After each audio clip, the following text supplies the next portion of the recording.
Hello, everyone. We're going to start off by looking at this bug. This is a tick, and the tick seriously changed my life. Actually, the gut of the tick has forever altered my son's life in a way that is quite meaningful. My son, Skylar, this is a picture with him with his section at Harvard Business School. The difference between him and everyone else in this picture is that they'll be graduating this May, and he has spent the time since this picture on a neurological journey, a neurological challenge is the best way to say it, because of that particular tick. And actually, it was a bacteria, Borrelia burgdorferi, which is in the gut of that tick, is where it gestates. And that is the beginning of Lyme disease.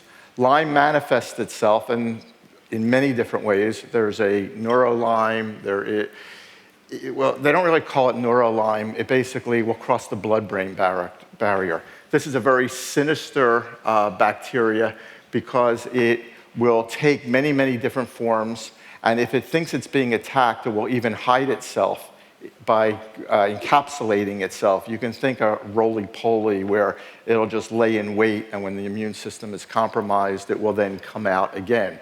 Now, to show you the significance of Lyme disease, here's a Center for Disease Control map, and this is from 2001 to 2012. The CDC reports somewhere in the neighborhood of 30,000 cases a year. It's estimated to be underreported by a factor of 10. If you haven't encountered this disease or somebody in your family, you will shortly.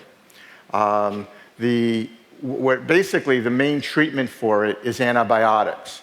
In Skylar's case, there were cocktails of antibiotics put together, which was very unusual because Skylar didn't have antibiotics when he was a kid growing up. My wife, Juniper, her attitude was avoid antibiotics at all costs. And now Skylar ended up with a cocktail of antibiotics. And what we found is that the cure for the Lyme, because he seems to be doing extremely well with the Lyme, but the cure for the Lyme had a tremendous cost. And that cost we're finding in the microbiome. Now, there was a book published by Martin Blasser that we encourage everyone to read. It's really essential reading called Missing Microbes. But if you look at the graph on the left, you're going to see that infectious diseases have decreased virtually exponentially, like all things Singularity, but the immune disorders seem to be increasing exponentially. There's correlation here. There's not all of the science to prove that those two things are related, but let's not underestimate that as I move forward, going through a little bit more of a description. Because of Dr. Daniel Kraft, because of Exponential Medicine, Singularity University, the X Prize Foundation, the TED Med, and the community that we are all involved in together, I had the luxury of knowing about microbiome and seeing glimpses of it over the past few years.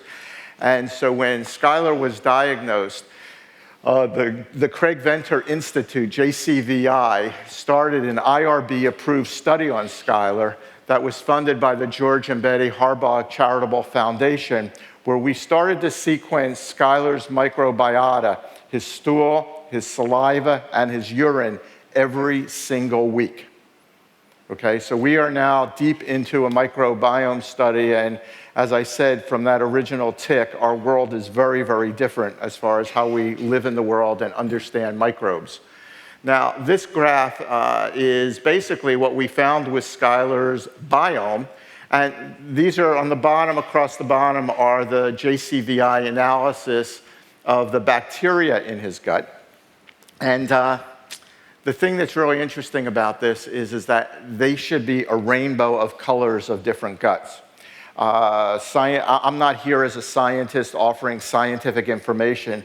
I'm just a dad who has a child that, by all standards, looks really healthy clinically as it relates to the original diagnosis of Lyme disease. But because of the sequencing that's being done, without that being a rainbow, his gut indicates that he is susceptible from some very serious immune disorders. And what we're working on now is how to reconstitute one's microbiome, because the gut is quite meaningful. Now, what we also found recently, and I'll just hit this quickly, there's all kinds of reports that you can Google and find about the number of bacterial cells in our body far exceeds the number of human cells in our body.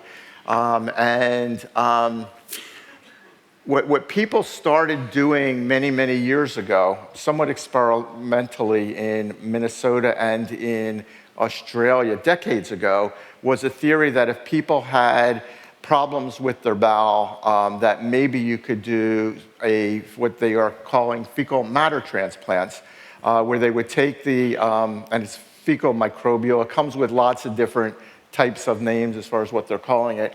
But basically, it is they started taking stool from healthy people, processing it, and inserting it into the guts of unhealthy people. And there started to be some really amazing reactions as far as people getting better, in particular with a bacterial overgrowth called C. diff that happens. Now, what happened here is that some key research was done where we couldn't do this, and as Paul will talk about in a few minutes, we couldn't do this a number of years ago because the cost of sequencing was just too high. But what they did is they took the fecal matter of fat mice and they transplanted it into lean mice. And the lean mice got fat with no change of diet or exercise. And they took the lean mouse fecal matter and transplanted it, and the fat mice got skinny. So there was a correlation now between the colony of bugs in your gut and your health condition, at least as it related to obesity. I think there should be one more picture here. They are also finding connections between the gut and neural connections. They're finding connections between correlations at this point in time, correlations between the gut and serotonin levels. They're finding correlations between immunotherapy and the gut as far as it's going. And we encourage people to read David Perlmutter's book on Brainmaker as a additional, all of his books, but that would be very useful. So basically, that's the background as far as our quick deep dive as a family into the study of microbiome.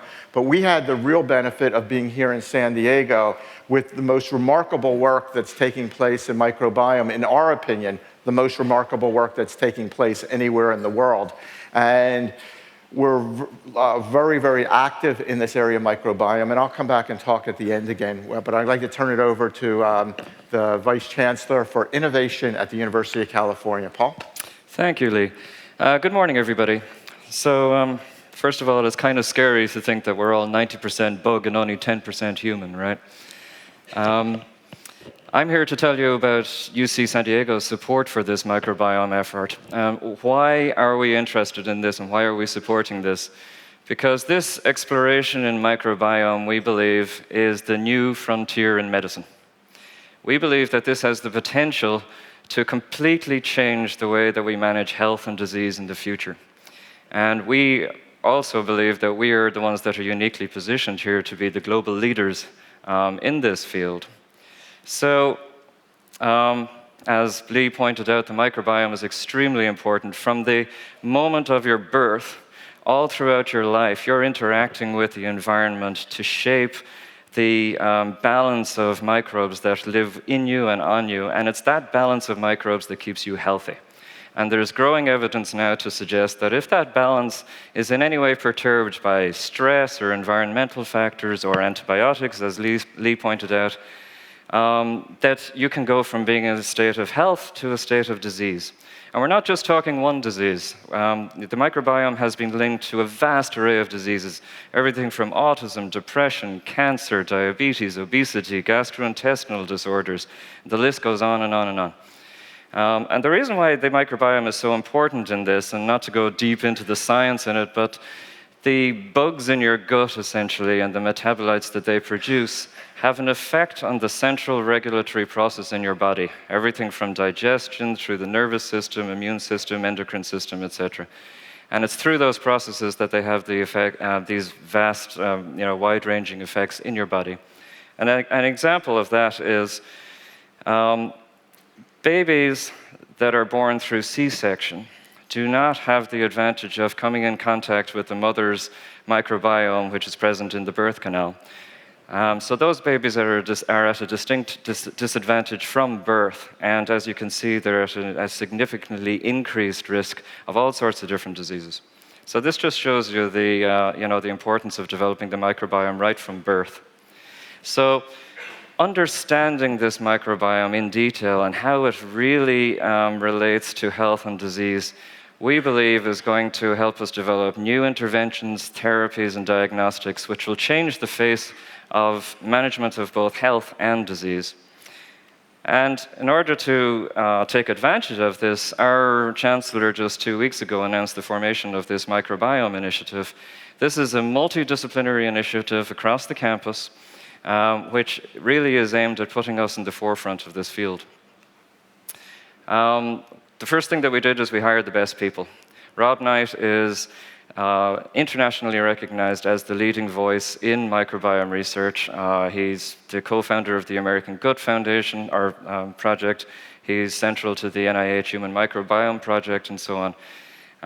And he basically was the guy that developed the techniques to allow us to sequence very complex mixtures of these microbes and to be able to distinguish individual species in there. And that really is central to be able to understand how microbiome relates to health and disease. And as Lee also pointed out, we're at a perfect time to do this because the cost of sequencing has exponentially decreased over the last number of years. So if you combine what he's developed with the ability to do massive amounts of sequencing, this is the perfect time to be able to do these types of studies. Now, UCSD is uniquely positioned with the technologies and the tools that we have available to us to be able to become the leaders in this. Not only do we have the sequencing, we have notobiotic capabilities, which I won't go into. We have the clinical capabilities. And most importantly, I think, we have the supercomputer capabilities. So with the activation of our COMET supercomputer just a couple of months ago, we now are one of the few sites in the country that have the ability to be able to analyze the vast amounts of data that this is going to yield, to be able to really dig into how this microbiome is working. So we have the people, we have the capabilities. We also have, I think, the vision to understand that this is a multidisciplinary approach. So we have the biology department involved in this to understand the system. We have the clinical guys and the health sciences and the social science people to understand how does this really impact real people. We have the engineers not only to give us the analytics and the supercomputer capabilities, but also to develop virtual world displays of very sophisticated data sets so that we can really look at these in a meaningful way. And we also have the nation's top oceanography institute and environmental studies institute in Scripps Oceanography, because it's crucially important that we understand how we as individuals are interacting with our environments to shape the microbiome. And to give you an example of that, the ocean right out there, that's kicking up millions of microbes continuously in these aerosols. And all of us sitting here in this room are being impacted by those microbes. And that's shaping our microbiome as we speak, right? So we have to be able to understand how we as individuals are interacting with the environment, how that's shaping our microbiome, and what that has to do in terms of keeping us healthy and keeping us from getting diseases. So not just that, though. I mean, this isn't all just about doing clever science, right?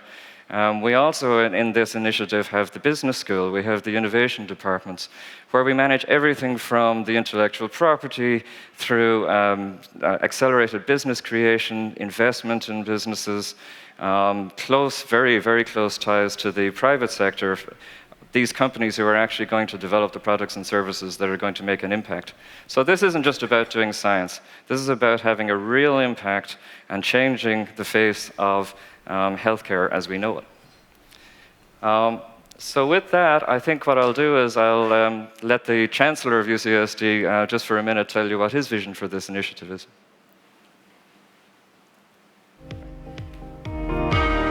Hello, I'm Pradeep Khosla, Chancellor of UC San Diego.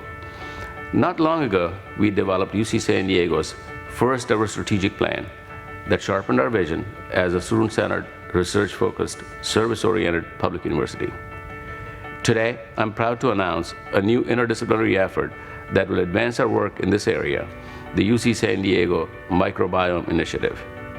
With this bold new research project, we will further our understanding of the communities of bacteria, viruses, and other microorganisms that live on our bodies and everywhere around us. And we will find new ways to manipulate the microbiomes for the benefit of human and environmental health. We at UC San Diego are uniquely positioned to meet this challenge. The UC San Diego Microbiome Initiative will draw from our expertise in our School of Medicine, Jacobs School of Engineering, Division of Biological Sciences, SCAC School of Pharmacy and Pharmaceutical Sciences, Scripps Oceanography, the Rady School of Management, and the UC San Diego Health System, and many, many other disciplines. Two outstanding faculty members will lead this initiative.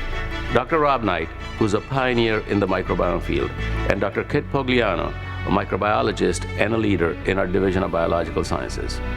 They will unite and leverage UC San Diego's expertise and resources across a campus-wide effort to advance our microbiome research and create educational opportunities for our students. We are excited about this new initiative, and we know it will transform lives. Okay, thanks, Paul. So basically, you saw a bit of the science, you saw a bit of a personal story. We know that we are going to find the gift in Skylar's medical condition. We always look for the gift in difficult situations, and in this case, the gift has opened us up into this world of microbiome. We're all sharing biomes right now. There's some preliminary research, and everything in this field is preliminary. Preliminary research that shows that there's a cloud of microbes around us that we are exchanging. In some respects, there's an analogy that we could take to orthopedic medicine, which is that this is as revolutionary a change in our awareness of medicine as orthopedics were the day before and the day after the X-ray. Okay, this is a fundamental change. Now, as this research comes out, if we start finding these correlations with scientific validity as to serotonin levels that tie into microbiome populations, think of your microbiome in, they consider there to be 5 biomes. Your stool, your saliva, your urine, your skin, and the vagina. There's some theories that say, no, that organs have their own biomes as well. So that these constitutions, think of them as pie charts. With the slide that Paul showed, that the cost of sequencing coming down, the corollary axis on there was the amount of research that's taking place. 10 years ago, it was scant research. 5 years ago, it just started. We've gone from a couple hundred articles to thousands of articles in this new field of science. And we're basically at the forefront of a re-understanding of medicine as we know it. I think we're leaving the antibiotic age of doing antibiotics for everything for acute, but we are moving into a microbial, call it bacteriotherapy analysis.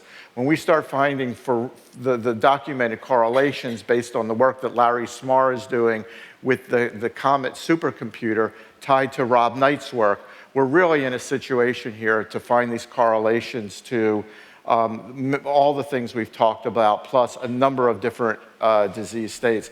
And if you think that managing your biome may be the reason that affects your health, and that there is a completely new axis of wellness that we've not talked about.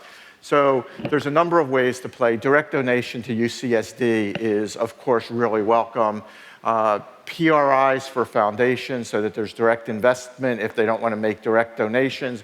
I'll talk about that in 1 minute. Or equity investment opportunities through the offices of technology transfer or working with us directly, because as I said with that original tick, this is the new focus of our lives, of working in this new area of science. To me, who was there, it feels very similar to the Internet 1993. We don't know where this is going, but we know that this is rather remarkable in its scale and in its implications. We talked a little bit about, we talked about the NIH work with Rob Knight and funding from the government there. We talked about the National Science Foundation research funding that's coming into a century of CPU with Larry that's coming up. We've talked about the Center for Disease Control. So the government is very, very active in this early stage of where we're going. But also the Internal Revenue Service is giving foundations tools, not just for this, but I wanted to point it out for those who weren't aware, that we're looking to do things related to program-related investments, which is Section 4944C of the Internal Revenue Code. And if those foundations meet these tests, then there are ways for foundations to participate, and we're setting up those mechanisms now to keep them focused and directed on this microbiome work as well.